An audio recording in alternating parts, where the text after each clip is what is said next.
Hey guys, thanks for watching. Alright, it's been a while, I knew that. But, so since I was starving this morning, I went and did some tax stuff this morning in another city and didn't take anything with me. Surprise. But, let me tell you, Harvey's, somewhere at 5.05. $5.05. Strawberries. Pineapple jugs. And watermelon.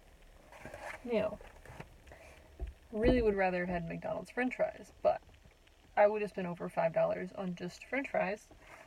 And in addition to trying to, of course, eat good for me, whatever, is trying to save money too. So, it was justified two ways. Okay. That, Jamie, oh god. It's like watching Stella on Drew Lynch's videos. She's very judgy. But, of course, I've seen or heard all the hype. I've seen and heard all the hype about all the vegans going non-vegan. And my thoughts, it didn't really bother me. It's not my life. So I don't care. But I understand all the issues, why everyone has a problem with it.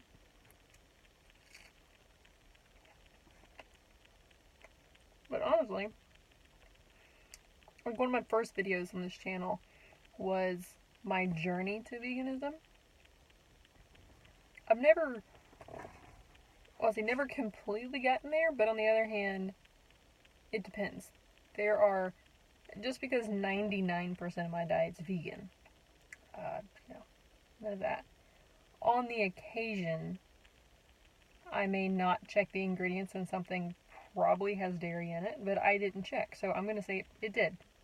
Because I didn't use the effort to check, because it was probably at a restaurant. So, you can't not go vegan if you were never technically vegan. But here's the problem with all of that. Is that everyone says, oh, you're not vegan because... Sorry, I'm trying to get water. You're not vegan because you ate something one time. Okay, well, if someone's diet is... If they're vegan 5 days out of the week and they're vegetarian for 2, you can't be a vegan. So this is where the plant-based thing comes in. I eat plant-based. And if we recall, I did this diet for my health. Not for the animals, not for the planet, not for all the bad stuff. So I don't have the emotional connection that a lot of people do. Therefore, my boots that I train horses in are still leather. My belt that I've had since I was like 12, which I still wear, put more holes in it, but still wear it, is leather. I occasionally go fishing. Now, I don't eat them. I've tasted them here and there, but I don't really eat it, because I don't really care for it. I give it to other people, and they eat it. But, yeah, it's causing harm to animals. I didn't mean to quote that. It was so cold. Okay. So it's causing harm to animals. I mean, you're putting a hook through its lip. Could be killing it. If you don't throw it back, you're killing it. Yeah, I understand. But that's a sport I grew up doing, and I enjoy it. And I'm going to keep doing it. I'm still a person. I still live. I still have my values. But I'm not going to change those. Such small things. I'm not running the fishing industry, collecting all the fish. Alright.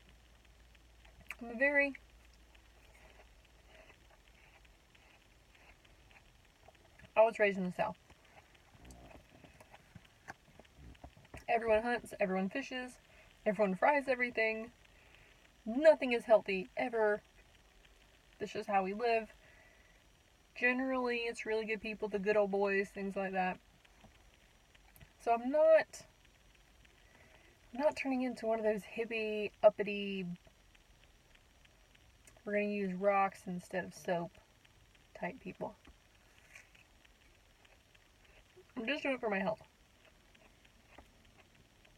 And I think a raw diet is the absolute healthiest diet that we could be on. It doesn't stop me from eating potatoes and pasta and rice and all that, because just as I know it's the healthiest diet, it doesn't mean I'm going to do it. I make an effort. I guess it's just not that important to me to be 100% vegan, to be 100% perfect. Oh my gosh. So, I just do what works for me.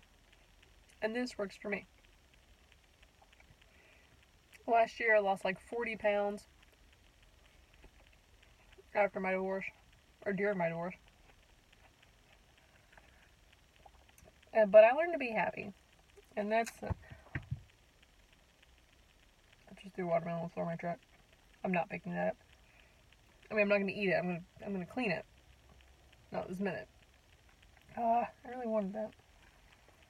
Oh well, there's more. It's being happy. I'm going to probably make some more videos on it. But I didn't even know I wasn't happy until somebody literally one day, I just had enough that day of everything, and I'm like, I'm getting rid of the farm, I'm just going to sell everything, I'm going to go get a 9-to-5 job and live in a subdivision, and I was just having a bad day. And a friend of mine says, yeah, but you wouldn't be happy doing that. And I just turned around, like, out of being annoyed and all that, and I said, well, am I even happy now? And I was just like, oh, shoot, I'm not. And when that happened, a lot of stuff had to change. I'd always thought, I never like paid attention to it, but I was always like, when I get more land for the horses, I'll be happier. When I get this debt paid off, I'll be happier. When I get this horse trailer or this truck or this tractor, I'll be happier. And I kept getting all that, but it didn't change. It didn't change at all. So I realized that in that moment. And I spent the next 4 months, this is last year, I spent the next 4 months trying to figure out what was wrong with me. Why wasn't I happy? Okay. By the way, I don't know if I even said it earlier. Her name is Jamie. This is my sidekick. Jamie. Hi, sweetie. Good girl. She's about 9 years old. She's a mutt. She's everything. Like, we knew her grandmother, which was a full-blooded yellow lab, but her mom was like this little black mutt that looked like her, and dad was this plot hound lab mix thing, and she's a bird. Anyway, she goes everywhere with me. Everywhere.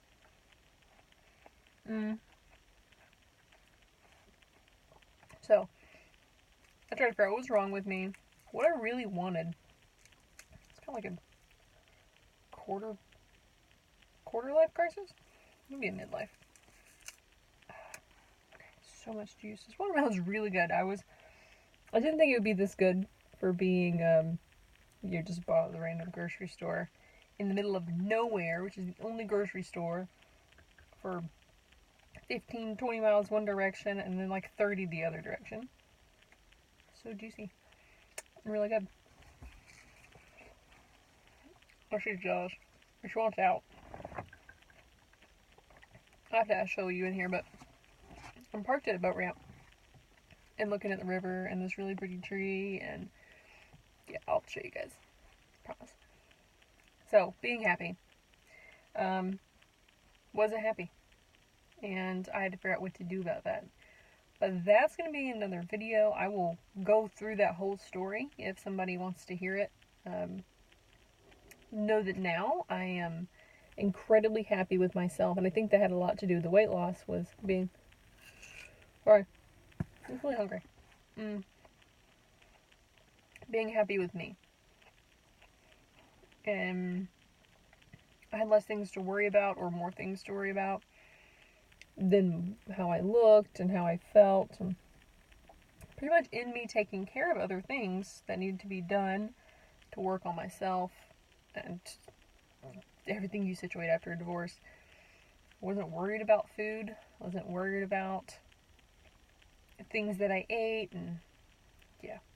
Anyway, oh yeah, and I did get a lot physically busier. Like, I had taken a different job, but I quit going to the gym. I went to the gym for probably a month during the divorce. Really hard for that month. Like, I really enjoyed it, and got a lot of frustration out on the little speed bag. There we go. I love that thing. I feel like I should just go find one or buy one. But this was rambling, and I understand. I really just wanted to film this to show you the food. This is what she deals with all the time. Jamie. Alright, guys. I hope you have a great rest of your day. I don't know what I'm doing today.